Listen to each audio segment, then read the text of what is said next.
Had Death stood in the corner with his arms wide open, I would have thrown myself into his embrace. At the very least, covered my face in his dark flowing robes. But though I felt like the two of us had gotten overly acquainted during the last few years, he was nowhere to be found.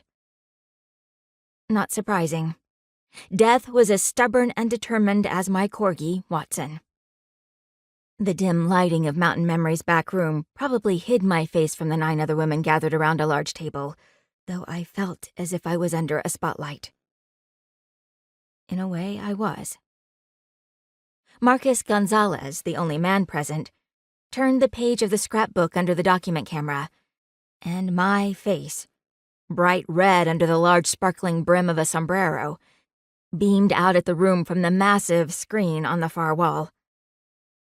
I wasn't overly fond of photos in general, but seeing my face blown up to about 20 times its actual size was enough to make any person self-conscious. "This was Fred's 42nd birthday." A giant version of Marcus's fingers seemed to fill the wall as he tapped my nose on the scrapbook. "She had it at Habaneros. It was a pure privilege and an honor to—" "For crying out loud, Marcus. We get it. Half the town was there. Please don't tell us about the chocolate fountain again. Or the cheese one either." Ebony spoke up from behind me, where she sat outside the rest of the group, her tone bored and her arms probably still crossed as they'd been when Marcus started his presentation over 20 minutes before. "I think you need to narrow down the theme of your scrapbook. Is it advertisements for your restaurant, or is it about Winifred?" Marcus pulled his hand away from the projector, once again revealing my face on the wall. "Well, it's—" He cleared his throat.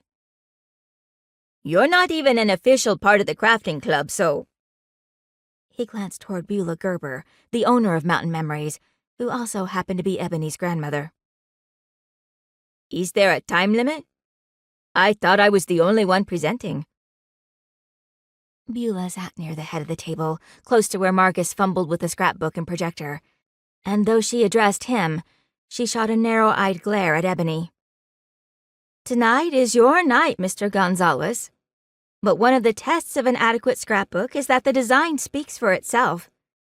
Very little narrative should be required for full understanding. The scrapbook is both the mystery and the solution." Ignoring the mini-drama, Beth, her perfectly fitted Pink Panther's jacket molded to her heavy-set frame in a way I might never be bold enough to wear, leaned in, giving me a teasing nudge with her elbow as she brushed back her blonde hair from her face. "I thought you turned 41.